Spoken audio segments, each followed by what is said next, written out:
마태복음 18장 15절부터 18절까지 제가 읽습니다. 네 형제가 죄를 범하거든 가서 너와 그 사람과만 상대하여 권고하라. 만일 들으면 네가 네 형제를 얻은 것이요, 만일 듣지 않거든 한두 사람을 데리고 가서 두세 증인의 입으로 말마다 증참케 하라. 만일 그들의 말도 듣지 않거든 교회의 말하고 교회의 말도 듣지 않거든 이방인과 세리와 같이 여기라. 진실로 너희에게 이르노니 무엇이든지 너희가 땅에서 매면 하늘에서도 매일 것이요, 무엇이든지 땅에서 풀면 하늘에서도 풀리리라. 아멘. 네 형제가 죄를 범하거든 가서 너와 그 사람과만 상대하여 권고하라. 만일 들으면 네가 네 형제를 얻은 것이요. 주님께서는 형제가 죄를 범하는 상황에 대하여 말씀하시면서 결국은 어떤 형제들이 짓는 죄가 구원과 직결된다고 말씀하고 계시는 것입니다. 형제가 죄를 범한 다음에 그에게만 권면하고 듣지 않으면 증인들을 대동하여 말하고, 그래도 듣지 않으면 교회에 말하고, 그래도 듣지 않을 때는 17절 하반에 이방인과 세리와 같이 여기라 말씀하시는 것입니다.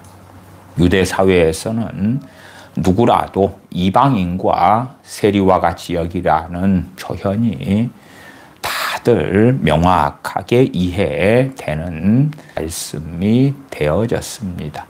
이방인처럼 여겨라. 하나님의 백성이 아니지요. 또한 세리들은 당시 로마 제국의 앞잡이가 되는 매국노의 자리에 있는 사람들이고, 돈을 위하여 하나님을 등진 사람들, 돈 때문에 하나님의 말씀과 정반대로 간 사람들의 대표 주자들이었다 하는 것입니다. 그렇기 때문에 교회에까지 말했고, 교회가 그의 잘못에 대하여 책망하였는데 듣지 않았을 때는 이방인과 세리처럼 여겨라 하는 것은 그 교회의 구성원이 아니다 그 말이죠. 교회는 누굽니까? 하나님의 백성들의 공동체지요. 그 신앙 공동체 주님의 제자들, 하나님의 자녀들, 회중 속에 들어오지 못하는 자들이 되는 것입니다. 무엇 때문에 그렇습니까? 죄 때문에 그러합니다. 그래서 주님께서는 형제가 네게 죄를 범할 때에, 그 죄 때문에 그가 회개하지 않을 때에 이방인과 세리처럼 하나님과 상관없는 자가 되고야 만다. 물론 이방인과 세리처럼 여기는 것도 하나의 심각한 권징이 될 것입니다.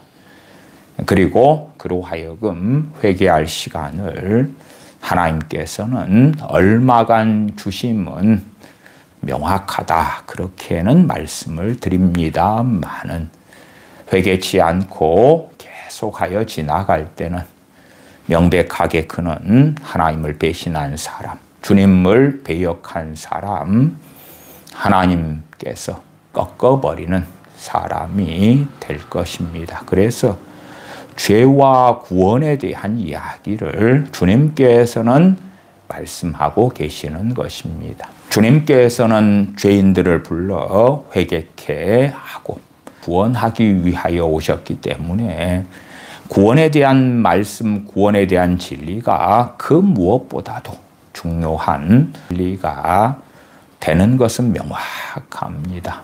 그러나 많은 어리석은 사람들은 주님께서 하신 말씀을 윤리와 도덕과 교훈으로 만들고 생명이냐 사망이냐 영생이냐 영벌이냐 하나님의 진노인가 아니면 하나님의 자녀로 아버지의 나라에서 영원토록 생명을 누리는가 그러한 문제로 생각하지 않으려고 그럽니다.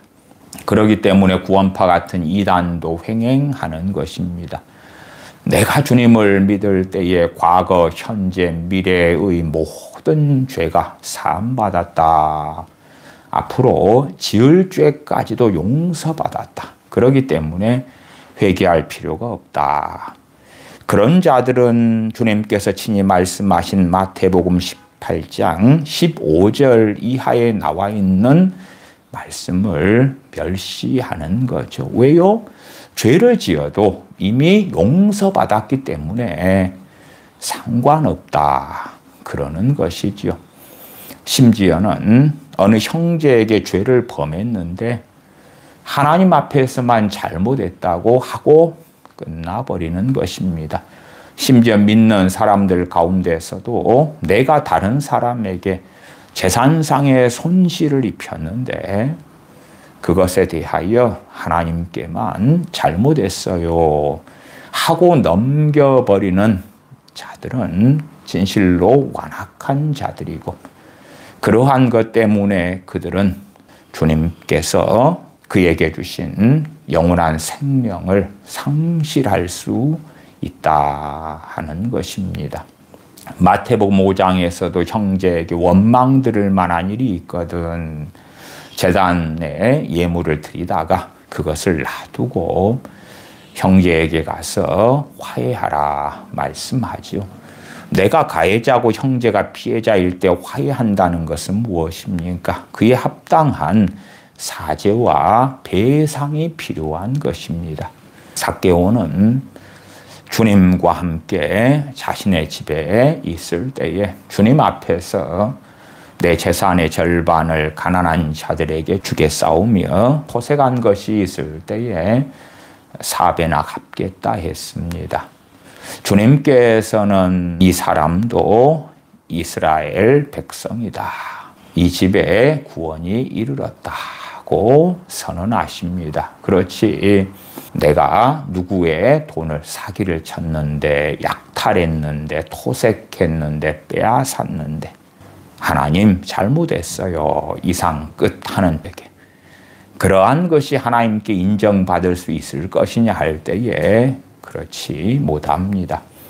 그러나 정말 많은 믿는 사람들 가운데 남에게 피해를 끼치고 손해를 끼치는 삶을 살아왔으면서도 그러한 피해자들에 대해 사죄도 없고 하나님 아시지요? 제 잘못했어요. 이상 끝입니다. 용서하심을 믿습니다. 용서해 주셔서 감사합니다. 그러한 어리석은 악행으로 가는 자들도 매우 많은 것입니다. 예수님 믿는다 하는 자들이 악행에 있어서 사기를 치고 도둑질을 하고 하는 데 있어서 뻔뻔하고 강팍하다. 왜? 마태복음 18장 15절 이하의 말씀들이 제대로 증거되지 않기 때문에 또한 15절 이하의 말씀을 원과 관련된 말씀으로 보지 않기 때문에 그렇습니다. 그래서 잘못을 해놓고도 하나님 죄송해요. 제가 회개한다고 하십시다. 이상 끝. 그러한 완악한 사람들이 교회 안에 많이 있는 것입니다. 단지 하나님 앞에 죄를 고백만 하면 된다. 그러한 이상한 믿음을 가진 사람들이 많습니다. 물론 현실적으로 내가 어떤 사람에게 잘못했는데 그가 어디에 사는지 모릅니다. 심지어는 그가 죽었다고 합시다. 당연히 그런 경우에는 하나님 앞에서밖에는 어떻게 못하는 것입니다. 많은 그가 자신의 주변에 있고 또한 내가 그에게 재산상의 손실을 끼쳤는데 그걸 갚을 수 있는 형편이다. 그러면 사죄하면서 갚아야 되지요. 어떤 사람에게 재산상의 손실을 내가 1억을 끼쳤는데 내게는 돈이 1,000만 원도 없어요. 그러면 긴 시간을 가지고 사죄하면서 갚아 나가야 될 것이다. 그 말이에요. 저는 유감스럽게도 목사님들 가운데 사기꾼들을 여러 명을 압니다. 또한 목사님이면서도 교인들의 재산을 갈취하는 사람들도 여러 명 압니다. 그러나 그러한 목회자이면서도 회개하지 않는 사람들, 하나님께 엎드리지 않는 사람들. 왜 목사이면서도 그럴까 하면 자신들이 죄를 짓지만 또한 지었지만 하나님 잘못했습니다. 빌면 끝난다고 생각하는 어리석고 미혹된 또한 스스로 악에 빠진 자들이 많기 때문에 그렇습니다. 제가 그제 어느 선교사님에게 재산상의 많은 손실과 학대를 받았던 사람의 이야기를 들었습니다. 그러면 그 선교사라고 하는 사람이 하나님의 이름으로 소위 살아가는데 왜 다른 사람을 가스라이팅을 하면서 그의 재산을 갈취를 하고 살았을까? 예를 지어도 하나님 잘못했습니다. 그렇게 하면 끝난다고 믿기 때문에 그래요. 그러한 잘못된 신앙과 믿음이 한국교회 안에서는 정말 만연합니다. 정말 만연해요. 하나님과 1대1로 잘못했어요. 죄송해요. 하면 끝난다고 생각하는 거예요. 아니면 나 예수님 믿으면서 구원파의 이단 사설처럼 모든 죄가 사함받았기 때문에 괜찮아요. 그러한 자들도 많고요.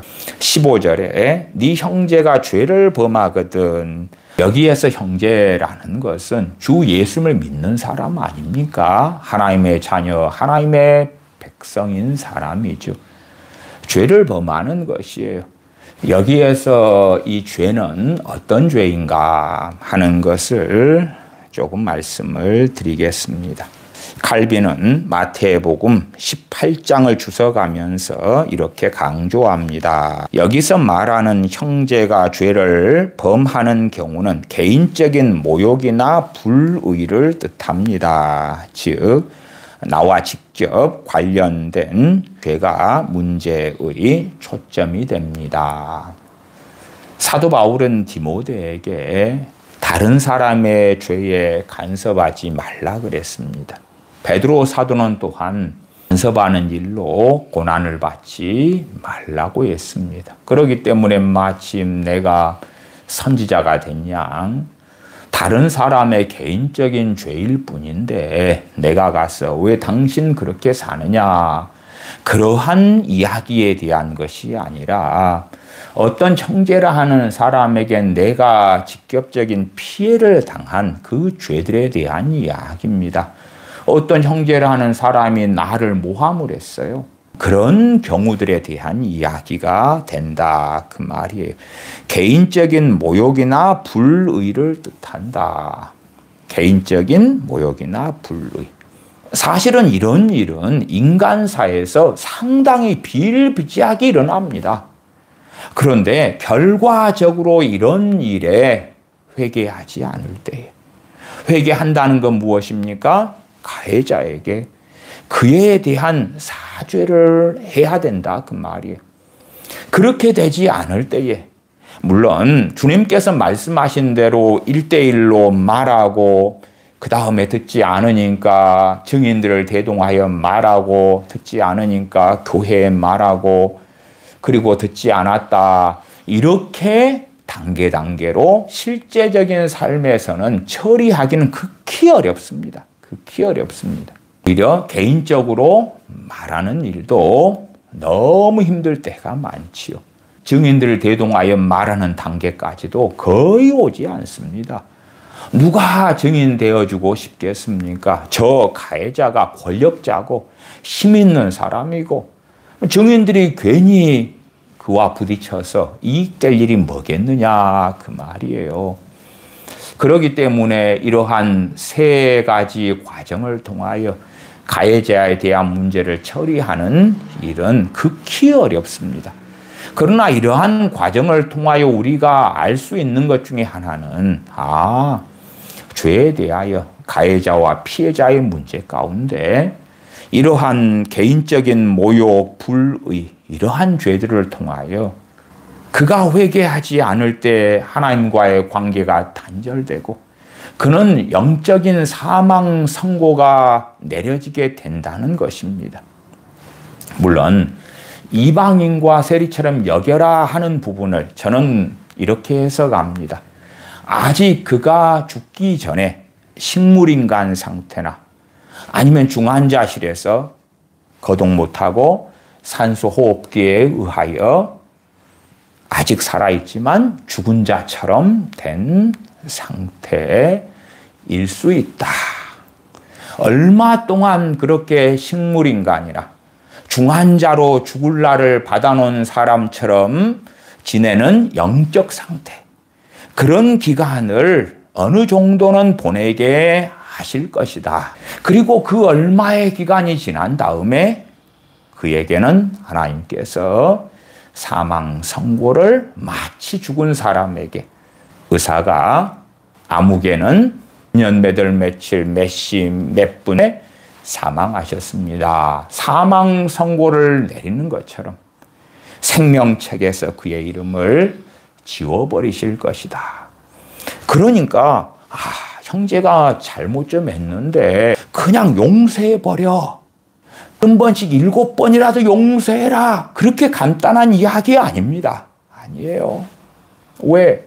형제가 죄를 범한 다음에 와서 내가 범죄했노라, 내가 잘못했노라, 그것을 주님께서는 70번씩 7번이라도 용서해라 그러신 거지요.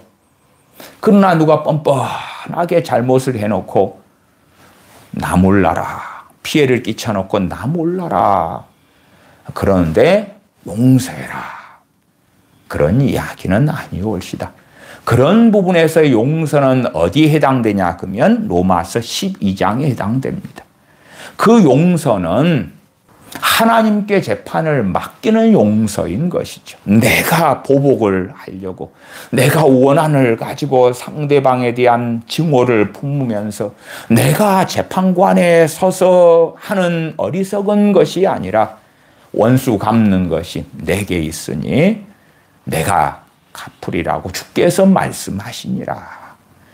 그 용서를 이야기하는 것입니다.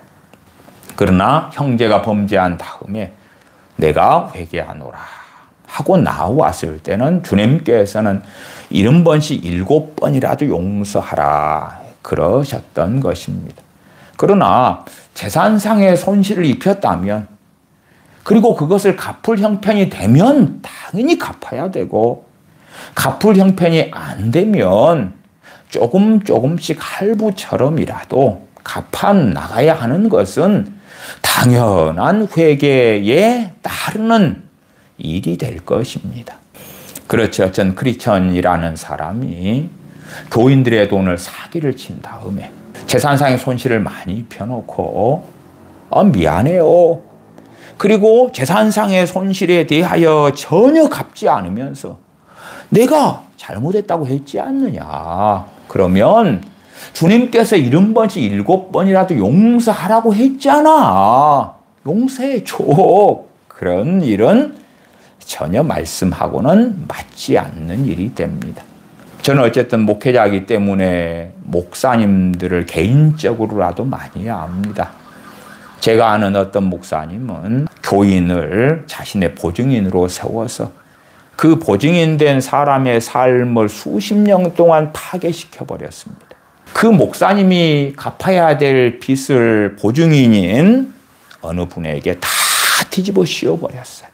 그러나 그런 목사님은 하나님께 잘못했습니다 하면 된다고 믿거나 그 목사님은 그 악행을 지금 수십 년째 하고 있습니다.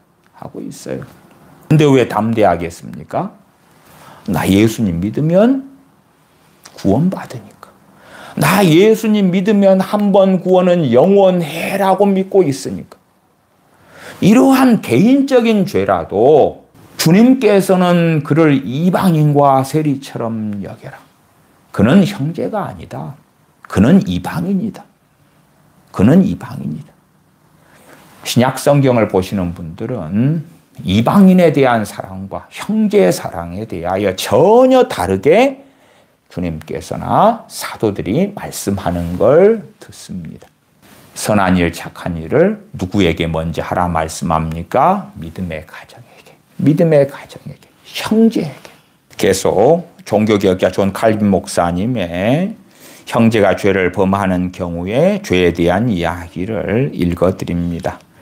따라서 교회의 질서를 무너뜨리거나 공공연히 하나님 영광을 훼손하는 중대한 죄는 따로 공개적 권증 절차를 밟아야 하고, 여기서 말하는 은밀히 권면하고 듣지 않으면 증인을 동반하여 말하고 그래도 듣지 않으면 교회에 말하는 이러한 죄는 개인적인 범죄에 대한 것이고, 개인적인 범죄가 드러나지 않게 화해와 회복을 목적으로 합니다. 교회의 질서를 무너뜨리거나 공공연히 하나님 영광을 훼손하는 중대한 죄에 있어서는 개인적인 권면의 문제가 아니고 공적으로 다루어야 한다 하는 것입니다. 그에 대해서는 조금 이따가 좀 더 자세히 말씀드립니다. 종교개혁자 칼빈은 모든 죄를 다 캐묻는 것을 경계하면서 이 본문은 우리 개인이 입은 불법이나 상처를 어떻게 복음적으로 다룰지를 보여주는 말씀이다고 설명합니다. 그래서 여기에서 다루는 죄는 내가 피해를 입은 죄를 대상으로 하는 이야기다. 공적이고 공동체에 해를 주는 고린도전서 5장 같은 경우는 해당이 안 된다. 음행, 우상숭배, 공공연한 악행 등은 사적으로 덮을 수 없고 공개적 교회 권증으로 다루어야 한다. 이 경우는 이미 공동체와 하나님의 이름이 직접적으로 훼손된 경우라서 마태복음 18장의 원리하고는 아무 상관이 없다. 이 부분에 칼빈 목사님의 주석을 제가 좀 더 추가로 읽어 드리겠습니다. 주님께서는 우리가 할 수 있는 대로 우리 형제의 수치를 덮어주도록 명령하고 계십니다. 내가 피해자일 때, 가해자가 형제일 때 사적으로 이걸 먼저 해결해라. 먼저 해결해라. 자기 형제들이 치욕과 불명예를 당하고 있는 것을 보고 기뻐하는 사람들은 분명히 증오와 악한 의도의 동기에서 그렇게 하고 있습니다. 사랑이 마음속에 살아있다면 형제가 당하고 있는 수치의 감정을 숙고하지 않을 수가 없을 것입니다. 제가 피해를 당했는데 그걸 다른 사람들에게 형제에게 회개하고 그 죄를 덮을 기회를 주지 않고 나팔을 불면서 저 사람이 저런 사람이다 하는 것은 온당하지 않다고 말씀하고 계시는 것이지요. 그런 부분에서는 우리가 진실로 사랑이 있는가 없는가 하는 것을 돌아보아야 합니다. 그러나 이 규범이 모든 종류의 죄에 분별 없이 적용되는 것은 아닙니다. 주님께서는 모든 범죄자가 예외 없이 개인적으로 경고와 책망을 받아야 한다고 말씀하시지는 않는 것입니다. 여기서 주님께서는 우리가 어떤 모욕을 견디고만 있으라고 말씀하지 아니하십니다. 내가 피해자인데 명확하게 가해자가 있는데 그냥 좋은 게 좋은 거니까 덮고 지나가. 그렇게 말씀하시면 그것은 형제 사랑이 아니지요. 왜? 그러한 사적인 죄를 통해서도 하나님 보실 때에 그가 강팍하고 완악하게 회개하지 않고 지나가 버리면 어느 때가 되면 하나님께서는 그를 자신의 자녀로 인정하지 않을 거기 때문에 그렇습니다. 그러니까 어떤 가해자 형제의 죄를 다루는 것은 그를 구원하는 문제와 직결되는 것입니다. 그는 주님을 영접하여 구원받은 형제인데 그가 회개하면 형제를 없는 것이라고 말씀하죠. 형제를 없는다는 건 그가 여전히 그리스도인으로 여전히 하나님의 자녀로 형제로 남게 되는 것이고 그가 회개치 않으면 그는 형제가 아니게 되는 것. 형제에서 그리스도인에서 하나님의 자녀에서 박탈되고야 만다 그 말이에요.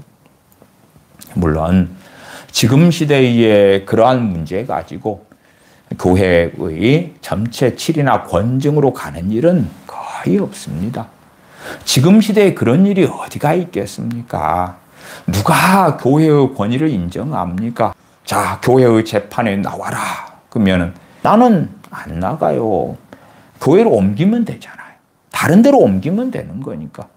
그렇지, 교회 재판에 출두하세요. 그런다 해서 그게 무슨 효력을 법적으로 가지고 있냐 그 말이에요. 안 그렇잖아요.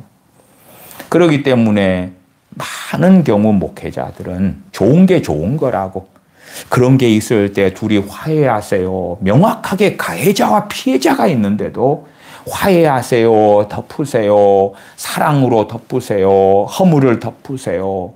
그렇게 주님께서 마태복음 18장과 하신 말씀과 전혀 다른 길을 걷는 경우가 많습니다. 한 걸음 나아가서요. 내가 가해자인 경우는 어떻습니까? 내가 가해자인 경우는 내가 가해자라면 더 덮으세요 하는 걸 환영하지요. 목회자 입장에서는 교인들 사이에 분란이 최대한 없기를 원하니까 피해자에게 용서하세요, 사랑하세요, 용납하세요. 그건 별것 아닌 거잖아요. 심지어 가해자가 피해자에게 사죄하지 않았는데도 오히려 피해자에게 당신이 참으세요. 그러면 하나님께서 복을 주실 거예요. 그렇게 설득하는 목회자들도 봅니다. 그러나 그건 주님께서 하신 말씀하고는 맞지를 않지요. 개인이 당한 모욕이나 불의, 그것을 형제라 일컫는 자가 했을 때에 그가 회개하지 않는 결과로 무슨 일이 벌어질 수 있냐 그러면 영적 사망이 일어날 수 있다 그 말. 영적 사망. 영적 사망이 일어나는 경우는 주님 주시는 평안이 없어요. 하나님의 은혜가 없어요. 성령님의 역사가 없어요. 죽었으니까. 한 걸음 나아가서 성령의 역사가 아니라 귀신의 역사가, 마귀의 역사가 가득하게 되는 거예요. 왜? 나중 형편이 처음보다 훨씬 심하게 되는 상황과 동일한 이야기니까요.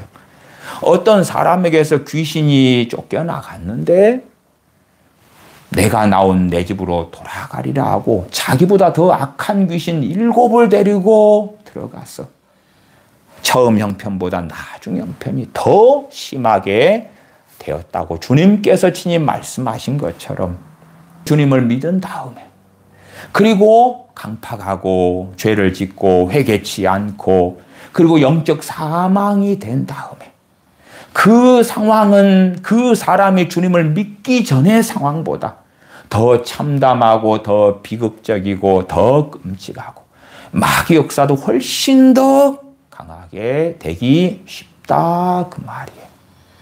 그냥 내 개인적으로 혼자 생각으로 짓는 죄야. 혼잣말로 짓는 죄. 혼자 판단하고 정죄하고 아니면 텔레비전을 내가 보고 있어요. 그런데 텔레비전에 어떤 사람이 나와요. 내가 혼자 보면서 그 사람을 판단하고 헤아리고 정죄하고 이런 것이야 하나님께 회개하면 되는 문제지요. 그러나 명확하게 내가 누구를 모욕하고 그에 대하여 이간질하고 인신공격을 하고 재산상의 손실을 내고 그런 상황의 죄에 대하여 제대로 가해자가 회개하지 않을 때에 무슨 일이 벌어집니까? 이방인과 세리처럼 여겨라. 하나님과 상관없는 사람이 되고야 말 수 있는 거예요. 주님께서는 그러기 때문에 형제가 죄를 범하거든 하는 이하의 말씀을 가지고 구원에 대하여 말씀하고 계시는 거예요. 구원에 대해서. 그러나 사람들은 구원에 대한 말씀으로 생각하지 않는 사람들이 굉장히 많죠. 굉장히 많아요. 마태복음 18장의 말씀을 통하여 형제에게 죄를 범한 가해자가 제대로 회개하지 않을 때에 그는 영적 사망에 이르게 되는 거예요. 요한일서 5장에 사망에 이르는 죄에 대한 말씀이 있어요. 사망에 이르는 죄를 지은 형제가 있다 그러면 그를 위하여 구하라 기도하라 하지 않노라 말씀해요. 그러니까 사망에 이르는 죄에 대한 말씀이 아니에요. 일반적인 죄에 대한 이야기고 우리가 연약함 가운데서 나 혼자 내가 예를 들어서 성인 비디오를 몰래 봤다고 칩시다. 그건 피해자가 있어요? 없어요? 없잖아요. 혼자 지은 죄예요. 회개하면 돼. 돌이키면 되고. 내가 혼자서 골방에서 누군가를 욕했다고 해요. 그것도 사실은 피해자가 없어요. 혼자 그런 거예요. 그러나 내가 다른 사람에게 누군가에 대하여 험담을 하고 모욕을 하고 없던 것을 만들어서 이간질을 하고 그런 경우에는 명확한 피해자가 있잖아요. 있어요. 내가 직접적인 피해자인데 야, 사랑으로 덮어줘 버려. 사랑은 허다한 허물을 덮느니라. 그것하고는 다른 거예요. 저 형제에게 잘못 죄악에 대하여 내가 직접적인 피해자이기 때문에 권면하고 그가 반성하고 돌이키고 그럴 때에 사랑으로 덮는 것을 이야기하는 거지. 괜찮아, 괜찮아. 내가 100번, 1000번 피해를 당하고 손해를 당해도 너가 돌이키지 않아도 회개하지 않아도 반성하지 않아도 괜찮아. 내 사랑으로 덮어줄게. 그것은 주님께서 말씀하신 진리가 아니에요. 왜? 그러한 강팍함과 가해자로 죄악을 저질러 갈 때에 그에게는 어느 때에 영적 사망이 선고될 거기 때문에 그래요. 영적 사망이 선고될 거기 때문에 그래요. 시간한 목회자들은 어떠한 가해자, 피해자가 교회 안에 있을 때에 재판으로 안 가는 것입니다. 괜히 분란이 일어나면 안 돼요. 그러면 교회가 사랑이 없는 거죠. 목회자들이 많이 주장하는 사랑은요, 피해자 편에 서는 게 아니라 가해자 편에 서는 거예요. 한국 교회 재판도요, 정말 많은 경우 가해자를 위한 인권을 주장하는 거예요. 피해자의 인권을 생각하는 게 아니라 가해자의 인권을 생각하는 방식으로 재판이 되고 법률이 그런 식으로 해석되는 거예요. 대한민국의 법도 피해자의 인권보다는 가해자의 인권을 주장하는 악법적으로 매우 많이 기울어져 있는 것처럼 많은 목회자들이 피해자에 대한 사랑이 아니라 가해자에 대한 사랑, 가해자에 대한 긍휼 쪽으로 많이 기울어져 있고, 그래서 개인적인 이 가해자가 피해자에게 끼친 죄악들이 구원 문제와 직결된다는 것을 덮어버리는 거예요. 덮어버려. 회개치 않을 때에 이방인과 세리처럼 여겨라. 이방인과 세리처럼 여겨라. 물론 개인적으로 이야기하고 증인들을 대동하여 이야기하는 과정까지 안 가면 교회 전체가 그를 이방인과 세리처럼 여겨라 그렇게 되지는 못하겠죠. 단지 나만 이 사람 형제가 아니구나. 이 사람은 하나님께 속한 자가 아니구나. 거기에서 끝나겠죠. 또한 두 번째 단계까지 가고 피해자가 돌이키지 않고 세 번째 단계로 가려는데 재판도 안 열리고 심지어는 그 사람이 교회 안에 영향력이 있고 재력이 있고 권력이 있는 사람이다 그러면 목회자나 많은 교인들은 그 가해자의 편에 서기도 해요. 그러니 어떻게 재판이 열립니까? 계속 주석을 좀 읽어 보겠습니다. 주님께서는 과오를 시정키 위한 방법으로 서로 용서할 것을 제자들에게 명령하고 계십니다. 그리고 이는 신중하게 생각되어야 할 문제가 됩니다. 아니, 저 형제라고 일컫는 사람이 가해자인데 덮어놓고 용서? 그러면 시간이 흘러가면 저 형제는 더 강팍해 될 것이고 교회 교인들은 그를 형제로 여길지 몰라도 어느 때가 지나면 누가요? 아버지 하나님께서 그를 이방인과 세리처럼 여기시게 되겠죠. 아버지 하나님께서 또한 우리 주님께서 그 사람을 이방인과 세리처럼 여기시기 때문에 우리에게 그렇게 여기라고 말씀하는 거지. 아버지 하나님께서는 그래도 내 사랑하는 자녀이니라 그러면서 피해자를 좀 위로하려고 이방인과 세리처럼 여겨라 그러시는 게 아니에요. 하나님 앞에서는 이방인과 세리처럼 여겨라 하는 이야기는 그들이 하나님의 자녀가 아니다는 이야기거든. 개인적인 이 죄 때문에 그런 일까지 벌어지는 거예요. 그러나 한국 교회는 혹은 전 세계 대부분의 교회는 명확한 피해자가 있는 죄에 대해서도 매우 가볍게 다룹니다. 왜요? 한 번 구원은 영원하다고 믿으니까. 나 예수님 믿었어. 예수님 영접했어. 그리고 혹시 내 양심에 걸리는 어떤 껄쩍지근한 죄가 있다면 잘못했어요, 주님. 하면 끝날 테니까. 그러니까 정말 많은 사람들이 주님을 믿고 거듭나고 하나님의 자녀가 되고 생명책에 이름이 기록되었다가 하나님께서 그들을 부인해버리시는 불법을 행하는 자들아 나를 떠나가라. 내가 너희를 도무지 알지 못하노라 말씀하실 사람들이 많다 하는 이야기입니다. 그 어떤 크리스천들이라도 완벽한 삶을 살지 못합니다. 날마다 죄를 짓고 살아갑니다. 그러나 그들은 주님 앞에 죄를 고백하고 회개하고 죄를 씻어갑니다. 그러나 여전히 주님을 믿는다면서 불법을 행한다. 그러면 그는 불법을 행하는 자들로 판명나고 그는 주님을 배신하고 배교한 자들로 판명나서 그가 한때 주님을 믿었을지 모르나 이게 결국은 영벌로 영원한 심판, 지옥의 판결을 면할 수가 없다 하는 것입니다. 계속 칼빈 주석을 읽어보겠습니다. 여기서 주님께서는 우리가 어떤 모욕을 견디고만 있으라고 말씀하지 아니하십니다. 그러니까 피해를 당했으니까 가해자에게 가서 개인적으로 이야기하라 그 말이에요. 권면하라 그 말이에요. 그가 권면을 들으면 형제를 얻는 것이다. 권면을 듣는다는 것이 무엇입니까? 잘못했다고 사죄하고 배상이 필요한 것은 배상하고 그러는 것이죠.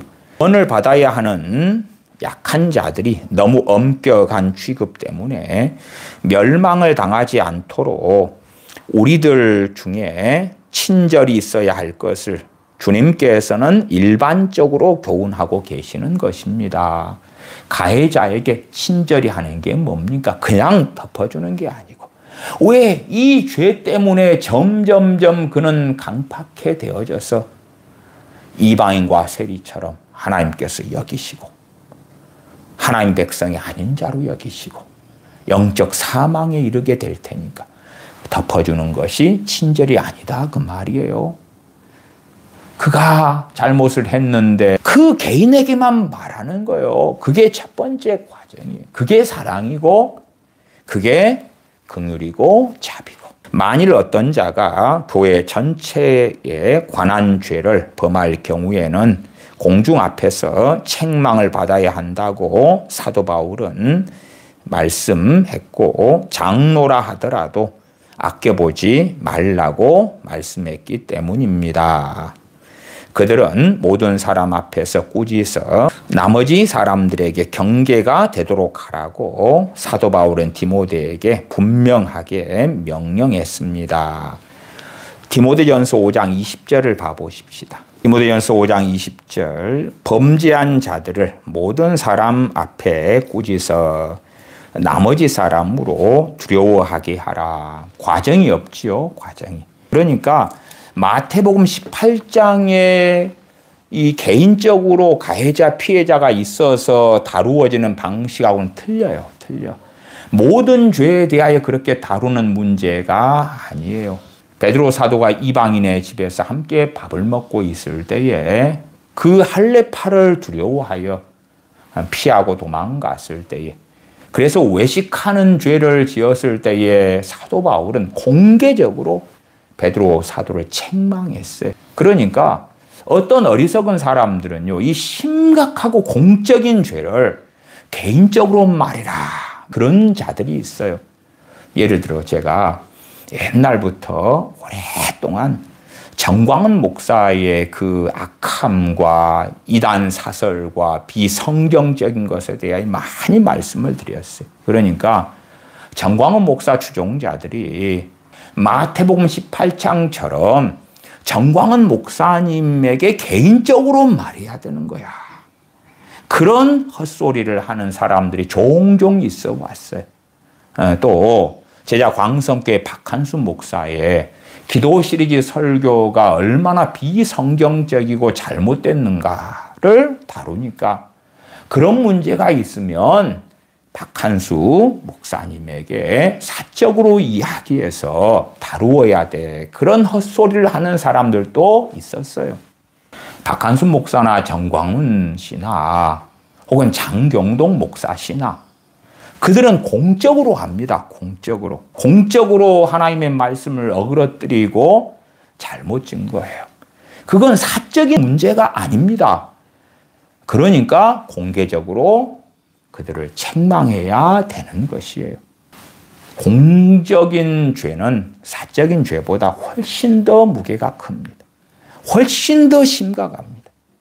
사적인 죄라도 그가 반성하지 않고 회개하지 않고 배상이 필요한데 배상하지 않고 그렇게 지나갔을 때에 하나님께서는 그를 이방인과 세리처럼 여기실 거고 그는 하나님과 아무 상관이 없는 자가 될 터인데 공적인 죄는 그보다 훨씬 더 심각함에 공적인 죄, 목사들의 가장 기본 열매는 말씀을 해석하고 증거하는 설교입니다.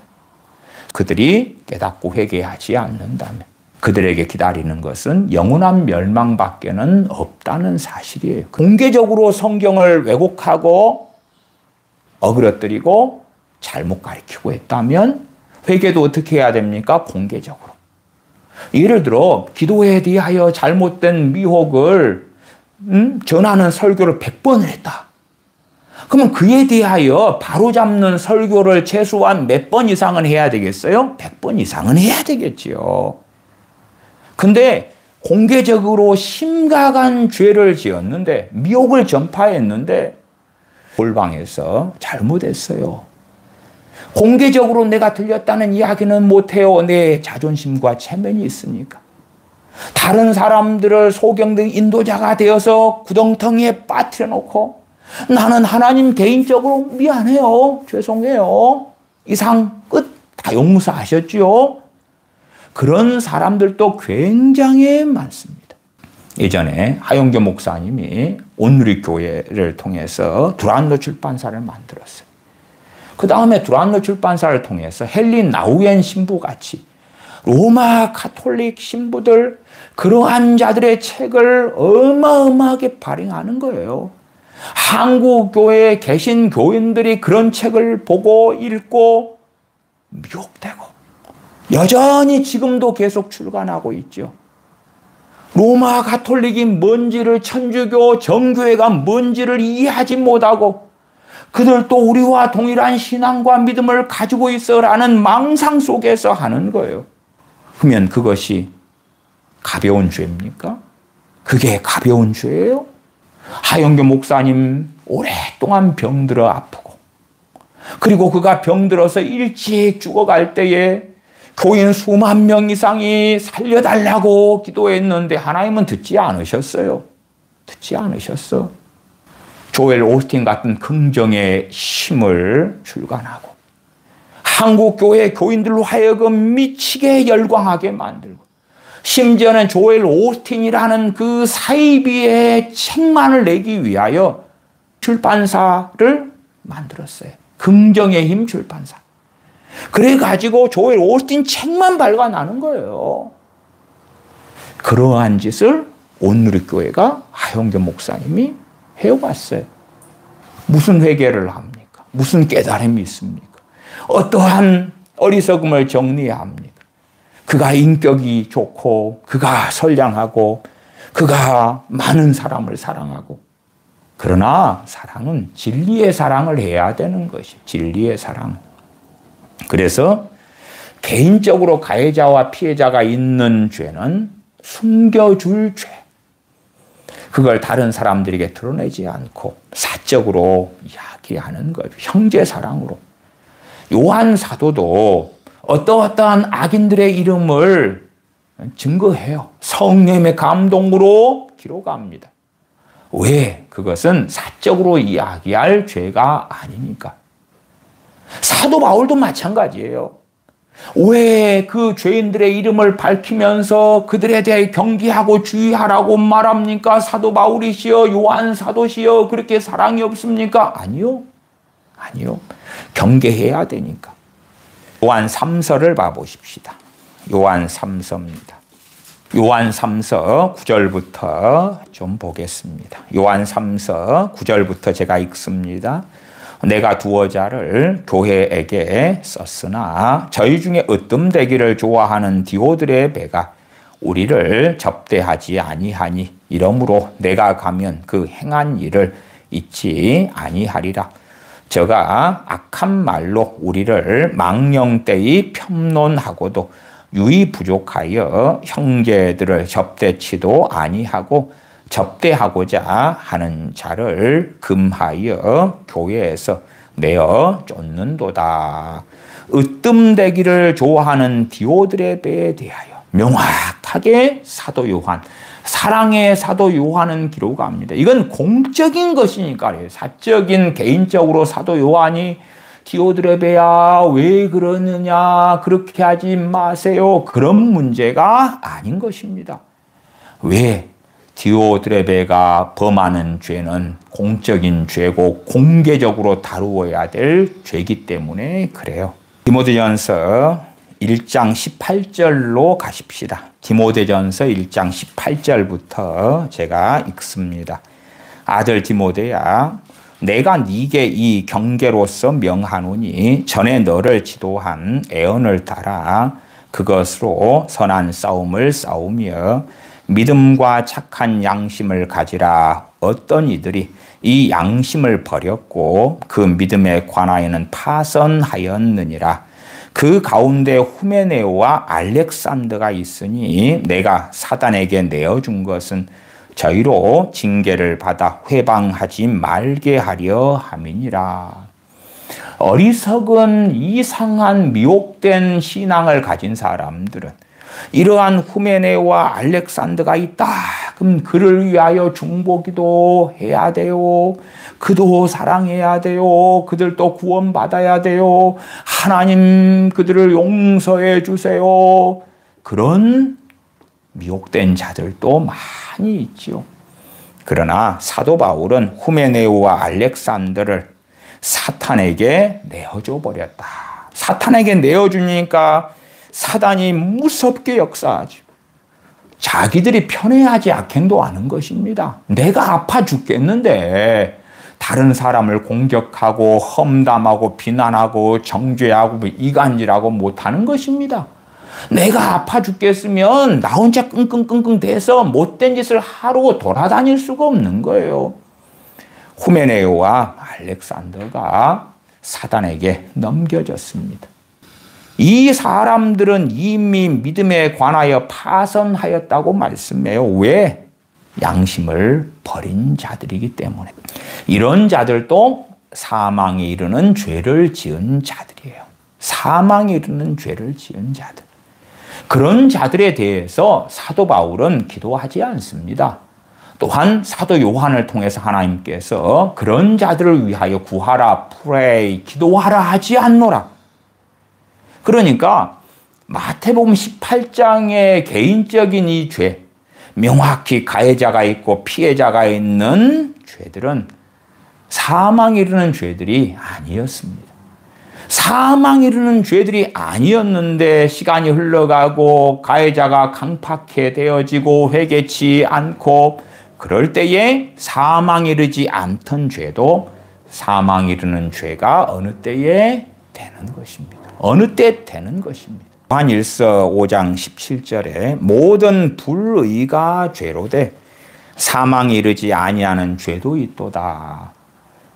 어떠한 사람들이 지은 죄를 통해서는 사망에 바로 이르러 버려요. 영적 사망이 되버려요. 영적 사망이.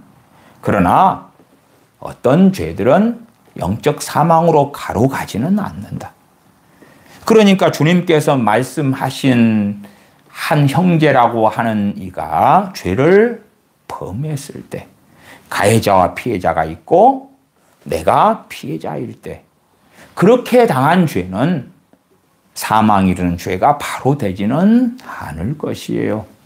그러나 어떠한 죄들은 사망에 이르는 죄가 되고 그런 죄를 지은 사람들에 대해서는 얼마 전에 말씀을 좀 보았던 것처럼 사도 바울이 디모데에게 명확히 밝히고 또한 사도 요한이 말씀에 기록해 놓고 그러한 일들을 우리는 봐요. 왜 그들의 죄에 대하여 성경의 기록에서 대대손손 자자손손 공개적으로 오픈합니까? 그건 오픈해야 되기 때문에 그건 드러내야 되기 때문에 그것이 하나님의 의고 성령님의 역사이기 때문에 그래요.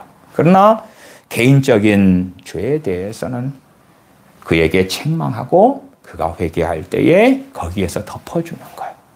거기에서 덮어주는 것. 그가 회개할 때에 덮어주는 것을 사랑은 허다한 허물을 덮느니라 말씀하는 거예요. 물론 어떤 사람이 둘이가 싸웠어요. 근데 잘못이 반반 이런 경우 있잖아요. 자동차가 접촉사고가 났는데 50대 50 잘못이에요. 그러면 누가 누구에게 따질 수 없는 상황이잖아요. 둘 다 동일한 잘못을 했어요. 그러나 이제 상당한 사건들은 명확하게 가해자와 피해자가 있죠. 피해자는 그대로 당한 거고 100%. 가해자는 100% 가해를 한 거고 그런 경우에 있어서는 명확하게 마태복음 18장 같이 처리가 되어져야 할 것이다. 공개해야 하고 악명 높은 극악스러운 죄악을 범한 자가 수차 경고만을 받는다면 이는 확실히 부당한 일입니다. 그러므로 우리는 주님께서 분명하게 제시하신 구분을 따라서 행동하지 않으면 안 됩니다. 자기 형제의 숨은 죄를 공포함으로써 그를 경솔히 그리고 필요 없이 비난해서도 안 됩니다. 또한 마태복음 18장의 말씀을 볼 때에 우리 믿는 사람들은 거리낌 없이 피차 책망할 수 있게 되는 것이 얼마나 필요한 일인지 알 수가 있습니다.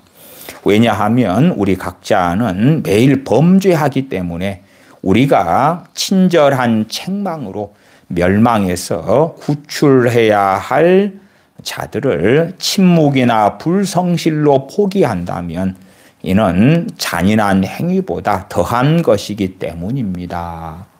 형제의 잘못을 책망하는 이 노력이 언제나 성공하는 것은 아닙니다. 그러나 자기 형제의 구원을 위해서 정하신 구제책을 등한히 하는 자는 죄를 범하고 있는 자들일 것입니다. 자기 형제의 구원 이야기를 종교개혁자 존 칼빈 목사님은 칼빈 주석에서 명확하게 합니다. 형제란 말은 뭡니까? 주님 영접하여 구원받은 사람이에요. 그런데 구원받은 형제가 범죄했을 때에 이 형제의 구원에 대한 이야기를 하고 있는 거예요. 왜? 제가 그래서 갈라디아서 칼빈 목사님의 설교들도 수십 편을 다 읽어드리면서 다루었어요. 종교개혁자 존 칼빈 목사님 한 번 구원은 영원한 구원이 아니고 갈라디아서의 수십 편의 설교를 통하여 구원받은 자가 회개치 아니하고 죄 가운데 빠짐으로 구원을 상실하게 되는 이야기를 계속 하기 때문에 그래. 계속 하기 때문에. 이 마태복음 18장 주석에서도 간접적으로라도 이 이야기를 해요. 왜 죄 지은 형제를 내가 피해자인데 가해자인 그 믿는 형제를 책망해야 되느냐? 그것은 그 형제의 구원의 문제이기 때문이다. 그냥 그 형제가 인격적으로 문제가 있고 잘못을 좀 하고 내가 손해를 보고 피해를 당했으니까 억울해서 가만히 있을 수 없고 그래서 그를 책망하는 문제가 아니라 그 형제의 구원에 대한 이야기이기 때문에 구원에 대한 이야기이기 때문에 그가 돌이키지 않을 때 그는 영원한 지옥으로 떨어질 수밖에 없기 때문에 진실로 형제를 사랑한다면 책망해야 된다. 내가 피해자인데 저 형제라고 하는 사람이 지은 죄에 대하여 최소한 나에게 지은 죄에 대하여 나보다 더 잘 아는 사람이 어디 있겠느냐 그 말이. 내가 피해자고 저 사람은 가해자인데 그러니까 내가 정확히 아니까 그에 대하여 권면해야 된다 하는 이야기예요. 왜? 구원 문제와 직결되니까. 그러나 자기 형제의 구원을 위해 주님께서 정하신 구제책을 등한히 하는 자는 죄를 범하고 있는 자가 됩니다. 사람들을 회개시키는 일은 주님만이 하실 일이며 그 누구도 못할 일입니다. 그럼에도 불구하시고 잃어버린 형제를 구원하는 이 존귀를 주님은 우리에게 주셨습니다. 이 범죄한 사람에 대하여 칼빈 목사님은 뭐라고 이야기합니까? 잃어버린 형제라고 하죠. 잃은 양이죠. 잃은 양. 그 앞에는 잃은 양 한 마리에 대한 말씀을 하고 계시잖아요. 잃어버린 형제라고 이야기하는 거예요. 그러나 사망에 이르는 죄가 아니기 때문에 그럼에도 잃어버린 형제가 지금 되고 만 거예요. 그러나 시간을 주시는 거죠.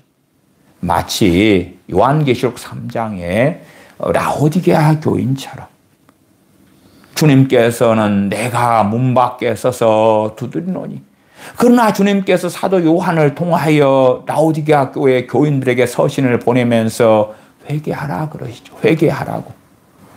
왜? 그들을 아직도 사랑하시는 그들을 긍휼히 여기시는 주님이시기 때문에 그래요. 에베소 교인들이 처음 사랑을 버려버렸어요. 처음 사랑을 가지라 그러죠. 가지라 그러죠. 그렇지 않으면 그들에게서 촛대로 옮겨버릴 거라고. 촛대는 교회라 그러고 촛대로 옮긴다는 이야기는 더 이상 너희가 교회가 아니게 될 것이야. 그래서 요한계시록 2장 3장에 소아시 7교회 가운데 특별히 5교회 하시는 말씀을 들어볼 때에 어떻게 믿는 자가 사망에 이르고 마는가, 영적 사망에 이르고 마는가 하는 많은 내용을 볼 수가 있어요. 또한 개인적인 죄를 통하여 그가 회개치 않으므로 사망에 이르고야 마는가 하는 것을 마태복음 18장을 통하여 알 수가 있는 것입니다. 우리가 불화한 형제와 화목한 이후에 드리고자 하는 제물을 제단에 드려라고 마태복음 5장 23절에 주님께서 명령하셨을 때에 주님은 우리가 형제와 불화하고 있는 동안에는 하나님께 바르게 기도할 수 없고 아무 제물도 드릴 수 없음을 당시에 하나님께 드리는 예배에 대한 합법적 형태로부터 교훈하고자 하셨음을 의심하지 않습니다. 어떤 형제에게 원망 들을 만한 일이 있는데 그 일을 처리하지 않는다면 하나님께서는 그 사람의 기도를 듣지 않으실 거고 그의 예물을 받지 않으실 거다 그 말이에요. 그리고 이런 상황이 계속 되어진다면 어느 때에 그 사람은 영적 사망에 이르고야 말 것이다. 그래서 우리가 명확하게 가해자가 되는 것. 상대방의 돈을 사기를 치고 이러한 명확한 일들이죠. 그러니까 그런 일들을 가지고 교회에 말할 때에 교인들이 듣고 상식을 가진 교인들이라면 명확하게 당신이 가해자군요. 당신이 피해자군요. 가해자인 당신이 배상해야 돼요. 정말로 이건 당신이 잘못했어요. 사죄해야 돼요. 그런 사람들이었다 하는 거지요. 마치 그냥 부부싸움에서 하는 말다툼처럼 사소한 일들에 대한 것은 아닐 거예요. 사소한 잘못들이 있죠. 실수라 그러죠. 실수. 그러한 것들. 아니면 사람이 자신을 절제하지 못하고 오해해가지고 그래서 상대방에게 성기를 냈다. 그런데 돌이켜보니까 잘못했더라. 그래서 미안하다 했는데 그런 것을 교회에 말해가지고 이건 심각한 죄요 한다면 재판에 나온 참석한 교인들이 듣고 어이가 없어 하겠지요. 그러니까 교회에 말하고 교인들이 함께 듣고 이건 정말 당신의 큰 잘못이 맞다고 인정할 만한 사안들이 되어져야 되겠죠. 그런 사안들 가운데 일반적으로 그 사람에 대한 모함, 거짓말, 악의적인 거짓말이죠. A라는 사람이 못생겼는데 그가 너무 이뻐요. 그러면 그런 것은 모함이라고 보기 어렵죠. 어떤 사람이 살이 안 빠졌는데 아이고 살이 빠진 것 같아서 날씬하게 보여요. 그런 이야기 아닐 거 아니에요. 자기가 영적 사망에 이르고야 말았는데도 몰라요. 왜 몰라요? 목회자가 그러한 죄가 얼마나 심각한 죄인지 가르치지 않고 한 번 구원은 영원한 구원이라고 이단 사슬을 전하고 그러한 죄에 대하여 하나님께 혼자 골방에서 혼잣말로 잘못했어요. 이상 끝. 나는 용서받았어. 그러한 기괴한 죄에 대한 회개를 가르치기 때문에 그렇죠. 명확하게 가해자가 있고 피해자가 있고 그 이야기가 피해자에게까지 들어갔고 그렇다면 이건 공개적으로까지 다루어져야 돼요. 내가 은밀하게 저 사람이 정상적인 삶을 살았는데 저 사람이 술집 여자였어. 그렇게 5명에게 이야기했다면 당사자에게도 잘못을 빌어야 되죠. 알든지 모르든지 왜 그 말은 언젠가는 돌아서 들어갈 테니까. 그리고 5명에게 명백하게 자기의 잘못을 정정하면서 반성하고 돌이켜야 되겠죠. 그렇게 할 때 그것을 회개했다. 그렇게 말할 수 있는 것이에요.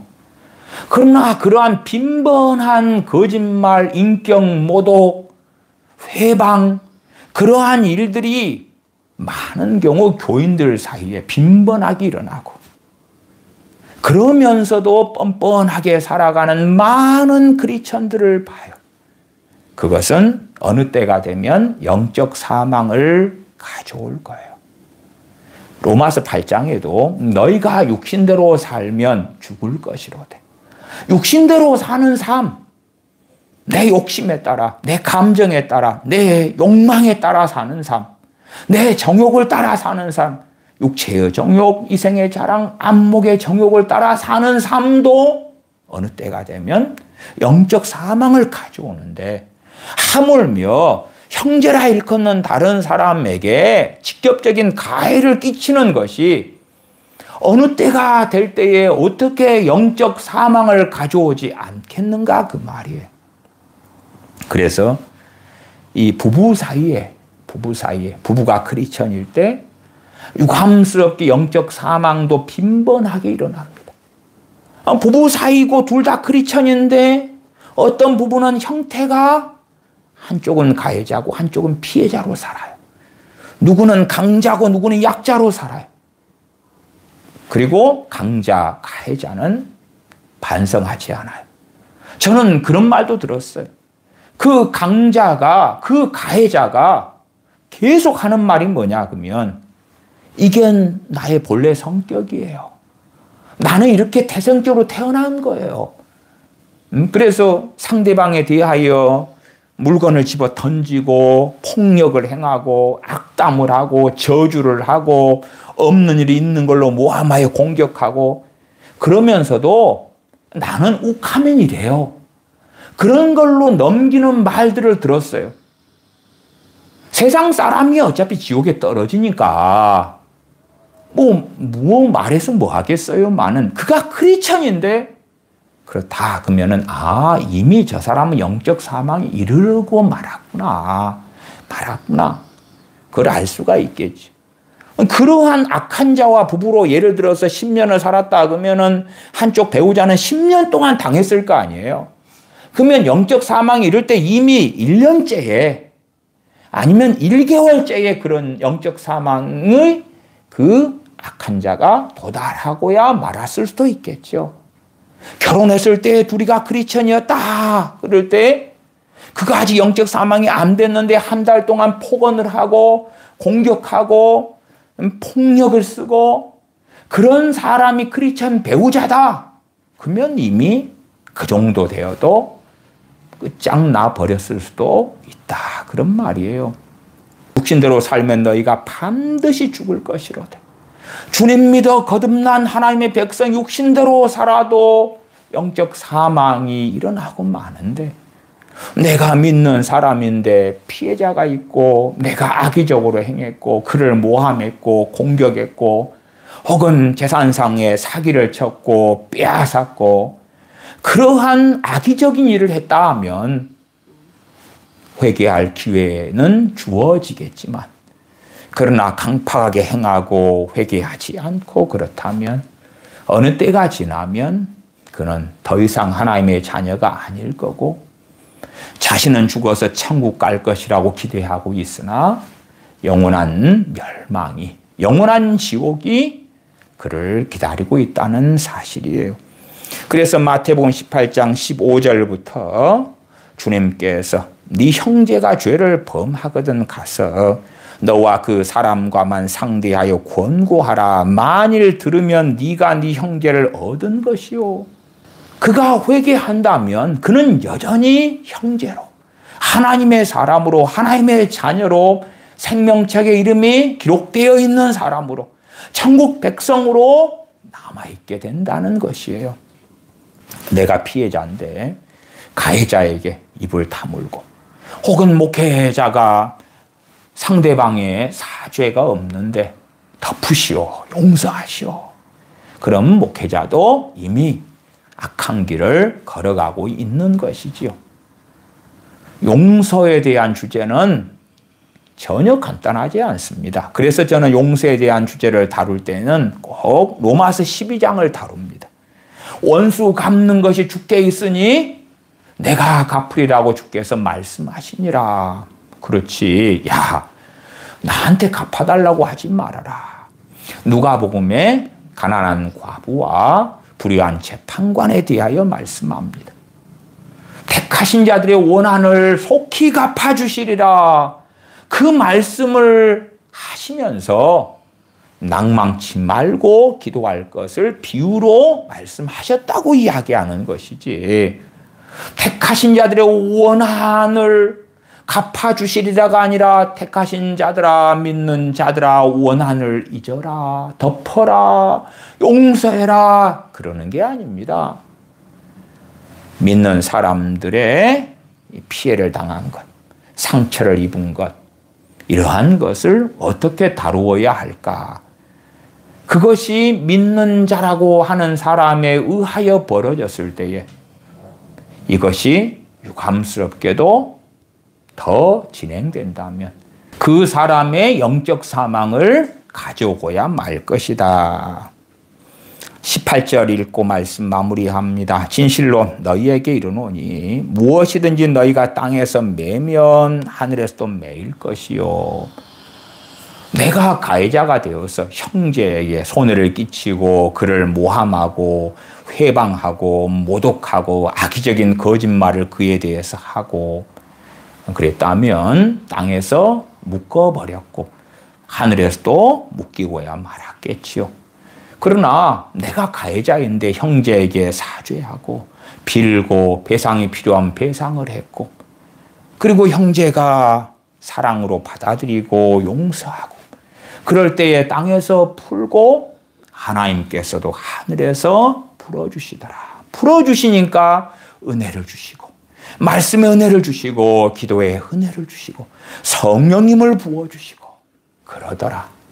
그러나 땅에서 묶어버리면 하나님의 은혜가 떠나가고 기도의 은혜가 사라지고 예배의 기쁨이 사라지고 구원의 감격이 사라지고 주님 주시는 평안이 없어지고 땅에서 묶였으니까 원수 마귀 역사는 가득하게 될 것이다. 그렇기 때문에 내가 가해자라면 피해자와의 문제를 잘 처리하는 것이 땅에서 푸는 것이다. 땅에서 푸는 것이다. 그러나 뻔뻔하게 내가 가해자면서 주여 용서해 주세요. 잘못했습니다. 그렇게 피해자하고 상관없이 주님께 나 회개했어요. 용서해 주셔서 감사해요. 용서해 주시니 너무 좋아요. 그렇게 넘겨버리는 자들은 이미 스스로 심각하게 미혹되어 있고 강팍하게 되었음을 증명하는 것입니다. 기도하겠습니다. 아버지 하나님, 주님의 말씀을 통하여 개인에게 지은 죄들이 어떻게 사망에 이르는 죄가 되는지, 어떻게 영적 사망에 이르게 되는지 저희에게 말씀해 주셨사오매 참으로 우리가 죄들을 어떻게 다루어야 될지를 듣고 본즉 어리석은 미혹에 빠지는 사람들로 사는 것이 아니라 형제들에게 죄를 짓는 것이 얼마나 무섭고 심각한 줄을 알아서 원망될 만한 일들에 대하여 사죄하고 화해하고 그러면서 땅에서 풀고 하늘에서 푸는 자들로 저희가 살게 하여 주시옵소서. 또한 내가 피해자이지만 가해자인 형제가 사죄할 때에 사랑으로 허물을 덮는 하나님의 자녀들 가운데 저희가 발견되게 하여 주시옵소서. 우리 주 예수님의 이름으로 기도하옵나이다. 아멘. 아멘.